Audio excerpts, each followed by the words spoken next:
Since the beginning of time, human beings have been searching for answers. Who am I? Why am I here? What is the purpose of existence?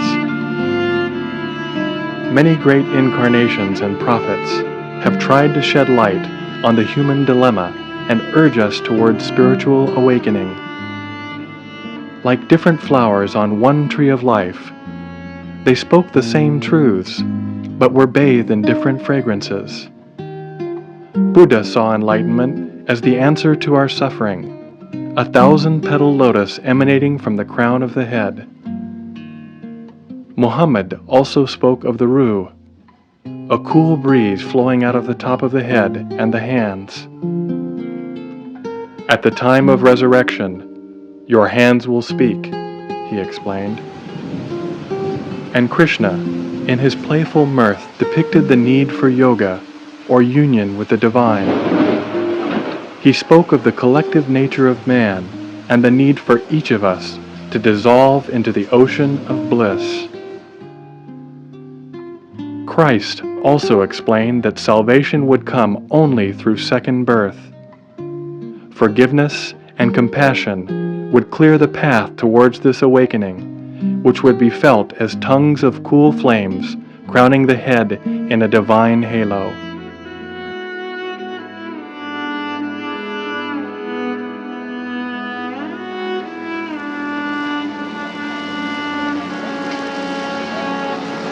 I was very lucky that I was able to meet with Shri Mataji when I was about 18 years old.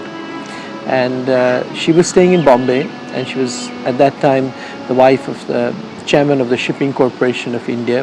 My mother knew her, so we went over to her home, and my mother said, here is a special person, and you'll feel good if you meet her.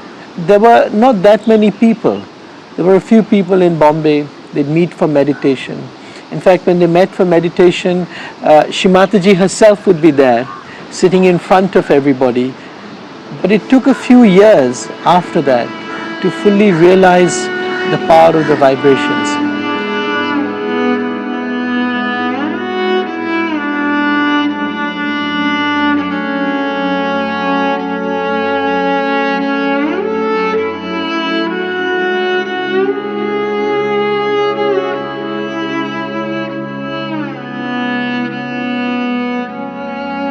Since 1970, Shri Mataji Nirmala Devi began teaching a small group of seekers how to meditate. She stood behind each individual and raised the Kundalini by placing her hands on the various energy centers along the spine. This was a natural process which awakened their residual power of pure desire. She awakened this power called Kundalini, which lay dormant in the sacrum bone at the base of the spine, coiled in 3.5 coils. When awakened, it rose up the spinal cord, connecting and enlightening the energy centers. As it pierced the fontanelle bone area at the top of the head, they were connected with the divine. Although she was working with only a handful of people, she was searching for a universal method which would allow her to give this experience to large groups of people. She soon developed a technique for en masse self-realization. Taking into account all the different combinations and permutations of the human personality, the method was startlingly simple. The seeker would express his or her desire by holding the left hand towards Shri Mataji. Verbal affirmations helped the mothering energy to rise, and the experience could be verified by feeling the Kundalini in the hands and above the head.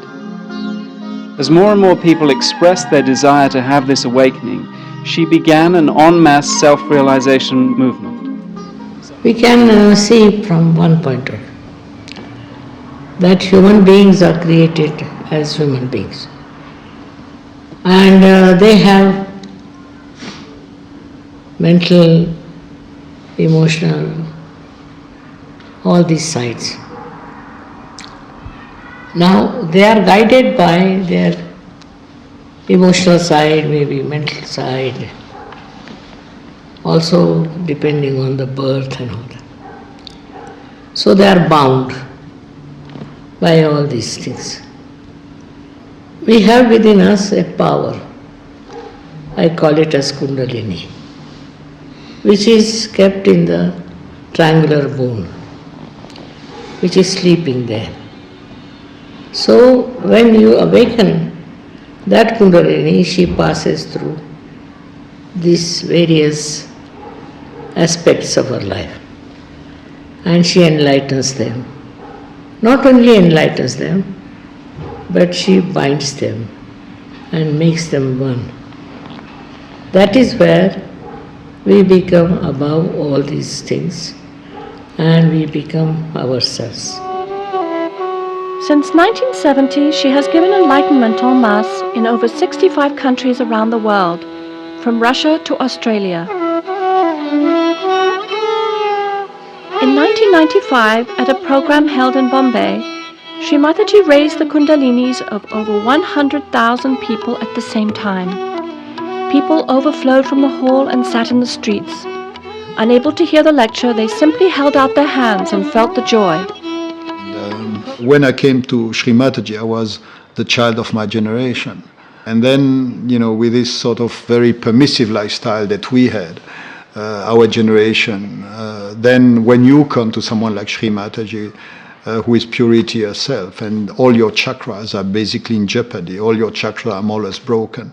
And it's really hard because visibly, Shri Mataji was working on me, and then she was going and vomit in the bathroom next minute, because my system was really damaged by the lifestyle, which was basically the lifestyle of a kid of my generation.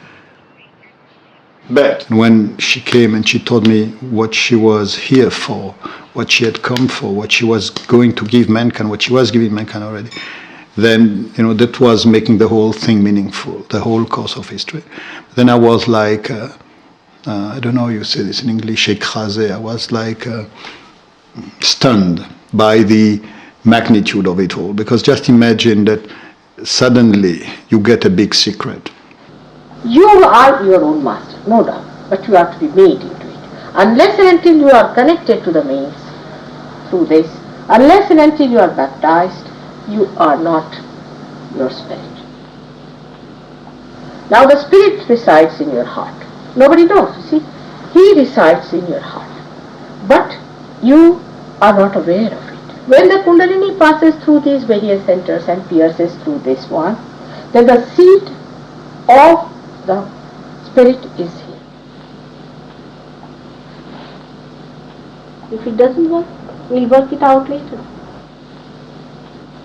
The chakras are simply anatomical locations that are physiologically understandable by terms of autonomic nervous plexi. So this is the cardiac plexus, the heart chakra is the cardiac plexus. The Vishuddhi is the cervical plexus. Now, what I don't understand is how you can get cool air coming out of your head. That's not part of my training. There is no way in allopathic medicine, in Western teaching, that you get cool air coming out of your head, and as it goes past here, you go into meditation. The knowledge about this subtle system, that is the Kundalini, about the 7 chakras, and about these 3 energy channels, all this is described in Yoga Sutra. What Shri Mataji has given to us, she has described how each energy centers, they are controlling different organs of our body. Any disease is because of some imbalance in these energy centers. The correction can be effected only with the Kundalini awakening. When this union of your own divine energy with the cosmic energy takes place, then yoga is said to have occurred. Normally a person cannot stop his or her thoughts, but when the Kundalini gets awakened, then a person is put into a thoughtless state, and finally it goes up to the Sahasrara and a person is feeling the cool breeze. Yoga or union had become effortless. No more standing on your head, no need for expensive mantras. Now it was easier to get your enlightenment in the heart of London than it was in the Himalayas. Visits to the psychiatrist's couch were no longer necessary. Shri Mataji was not concerned with the quantity of people, but with the quality of the seekers. She never took any money for giving or developing self-realization and started Sahaja Yoga with her own resources. To this day, she insists that you cannot pay for your spiritual ascent. So, all these ideas about religion and God and all that must be again reformed.